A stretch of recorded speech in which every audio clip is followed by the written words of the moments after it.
wa tansawna anfusakum wa antum tadluna al-kitab afala ta'qilun. Ataquluna nasabibi, adakah pantas kamu menyuruh orang lain berbuat kebajikan? Adakah pantas kamu menyuruh orang lain berbuat kebajikan? Wa tansawna anfusakum, pada orang lain, wa antum tatluna kitab, dan kamu telah membaca kitabnya. Afala ta'qilun, apa kamu tidak berpikir? Menurut Ashabul Nujum, ini sebetulnya ayat ini ditujukan awalnya itu kepada orang-orang Yahudi.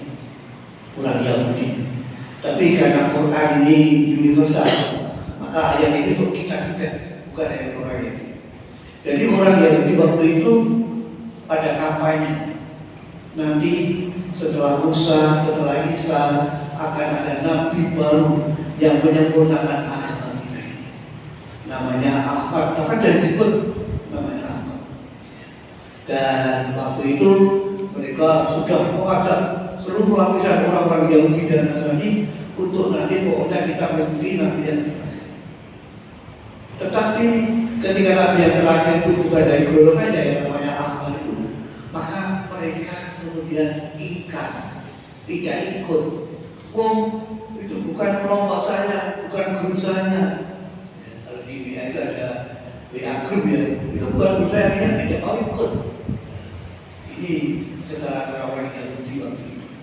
Mungkin Bapak Ibu masih ingat mitos dongeng klasik ketika Buhairah, pendeta Buhairah berada di jalan, kemudian rombongan Rasulullah yang waktu itu akan berdagang di Syam.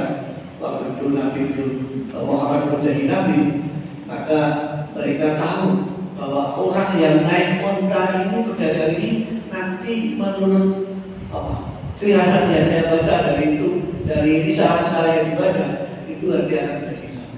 Itu tahu dia, orangnya itu.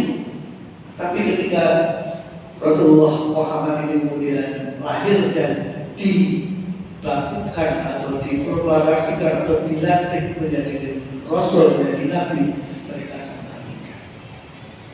Pelajaran yang bisa kita ambil dari ayat ini, adakah pantas kamu menyuruh orang lain melakukan kebijakan, melakukan kebajikan, melakukan kebaikan, padahal dirimu sendiri tidak melakukan. Dirimu sendiri tidak melakukan. Dan sejatinya kalau kita baca aturan kita, apa yang demikian itu pantas bagi. Ini sebetulnya kalau tidak dari Gusti Allah itu ayat ini lebih ngerti. Karena yaitu kita khususnya ya seperti saya itu di penggaruhan. Apa pantas kamu menjamin kok gawe di awal kowe langsung bocor karo sing kok pulang ini bagi daya itu termasuk manfaat karena tapi karena itu dalam universal maka panik kita betul. Adakah pantas kamu menyuruh orang lain berbuat kebaikan sedang dirimu sendiri tidak melakukannya? Maka konsekuensi logis bagi seorang dai, bagi seorang yang ajak-ajak kepada yang lain bukan yang seorang dai, itu untuk diberi contoh. Sebagaimana Rasulullah mengatakan dalam fi Rasulullah uswatun hasanah, sungguh ada percontohan yang bagus bagi Rasulullah. Rasulullah itu figur yang luar biasa dari aspek apa saja. Itu kita tinggal membelah, tinggal ambil itibak, nurun, tidak usah ditambah, tidak usah dikurangi, sudah luar biasa. Jadi kita berdebat pada itu. Jemaah, rupanya ayat ini memang kalau sudah turun, ya, kira-kira kalau dulu itu abad ke-7, ke-5, sekarang sudah 1446, itu kira-kira sudah 9 abad yang lalu. 9 abad itu masih sesuai dengan kondisi.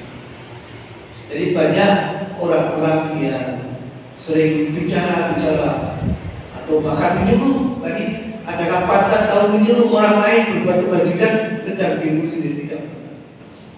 Ya mungkin kasat mata bisa kita lihat. Taruhan sekarang di negara kita, orang-orang yang sekarang memberantas korupsi ini ternyata hampir semua lembaga negara ini korupsi. Tidak ada. Kalau kemudian ada, harusnya Departemen Agama, Departemen Agama, Departemen Agama. Ini kalau di Departemen Agama ada korupsi, maka kayaknya akan gampang itu yang bisa ini yang aku yang lain-lain, yang gue dengan aku. Departemen Agama yang korupsi tidak ada yang sudah dari atas sampai bawah. Saya tidak tahu bukan karena bapak sudah tahu di mana. Nah ini satu contoh aja, saya tidak satu contoh.